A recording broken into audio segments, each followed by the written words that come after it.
konting-konti na lang. Mapapapayag ko na yung lola mo na umuwi sa inyo. Ay, naku, sana nga talaga. Naiyan na rin ako kay Tonyo eh. Okay lang ba magtanong? Ano ba kayo ni Tonyo? Kasi, di naman sa pag-aanano Pero, ramdam ko na may gusto sa'yo yun. Ayoko naman may natatapakan ako ibang tao. Alam mo, gets kita dyan. Si kahit dun sa station din, akala nila may something kami ni Tonyo eh.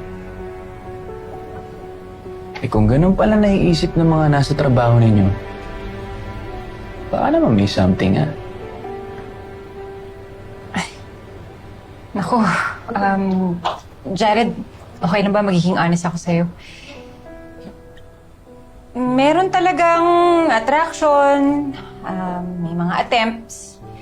Pero sobrang gulo kasi ng relationship namin ni Tonyo eh. Kahit na yung trabaho, nadadamay na. Sa bagay, mahirap nga naman pagkatrabaho mo yung tao. Kaya nga tingin ko,